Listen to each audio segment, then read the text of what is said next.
It's popping YouTube. Yo, today we're gonna talk about triangulation.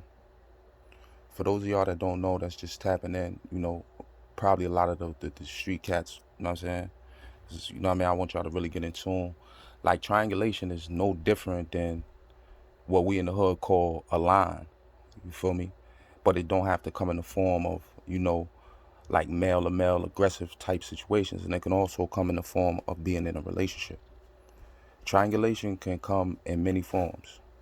It can come in a subtle form, something so simple as you being with an individual and the individual has what you call the Roman eye. They can articulate a situation for a person that you don't know, that you may not be aware of. You may give you an example. You may be at the mall, right? You go to the mall, so you looking for certain things that you're looking for specifically for you. She may be looking for certain things specifically for her or something like that. Just an example. But I'm gonna show you how triangulation actually works, how it can actually be started.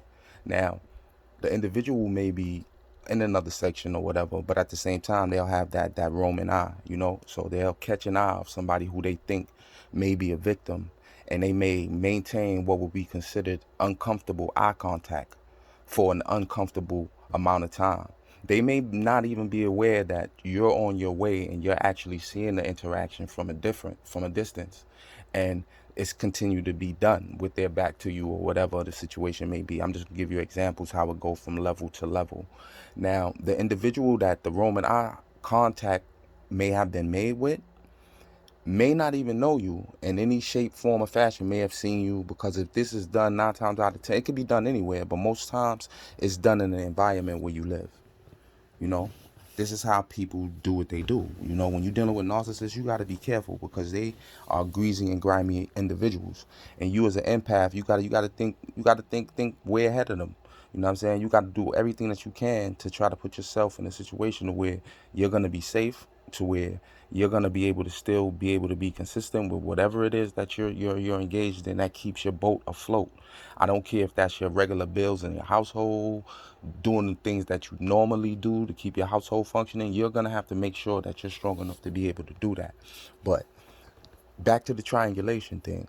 It may be something as subtle as just uncomfortable eye contact. But the next time that the encounter is made with that individual and that person, and the opportunity presents itself and you're not around, it'll be a subtle conversation. Those things can gradually lead to different things that would give a person a line on you. You understand what I'm saying? This is how narcissists work. I call them body collectors. This is my slang for them, body collectors, because that's all they do. They just collect bodies. They collect bodies, stack them to the side, and then see how their situation may play out, and then they'll start hitting the harem garage. You know what I'm saying? Calling up all their old exes and trying to see what they can get into and shit like that. And there's also another sign of triangulation as well. Sign of triangulation, when it happens in a relationship, can be difficult, very, very difficult. When I say difficult, I mean extremely difficult. You may have an individual that you're dealing with, and they may have moved on to whatever they consider to be greener pastures that look like a dirt field, right? But you may not even know this individual, no shape, form, or fashion. The individual that you was with, as narky behavior, they'll constantly try to create situations to where this person is around, or this person knows that they're on the phone with you, or they'll create a situation to where it looks like, if a person's standing from the outset of things, it'll look like the conversation is about another thing when it's actually about something else. So they set up these false perceptions. You understand? And if you're on a conversation, it's only a one-sided conversation. So they can set the perception to be whatever they want the perception to be in any type of relationship, to make it seem like the conversation is other than it is.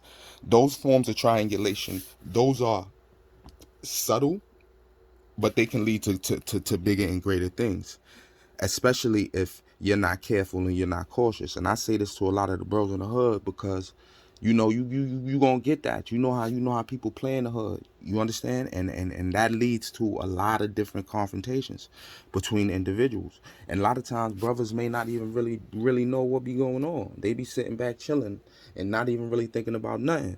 But then you have that type of situation that takes place, and then you start noticing out of place things. You feel me? All of these are signs of things that you gotta be careful with. Triangulation can also come in the form of friendships as well. It can come to a point to where you have an individual that you hang with all the time on a regular basis. Y'all kicking it, y'all chilling, or whatever. Boom, he goes out or she goes out, and they having fun or whatever, and then they come back. Now all of a sudden they got a new friend. You feel me? They have a new friend, and they'll kind of like use the fact that they have a new friend to try to get you to get closer with them. And this is the goal for all three stages of the triangulation. It's either to try to get you closer to them or to try to get you upset with them. It's always a negative outset. When I say a negative outset, it's going to be negative for you, because if you allow either one of those tactics to put you in any situation that may be uncomfortable for you, then it's always going to be a negative for you.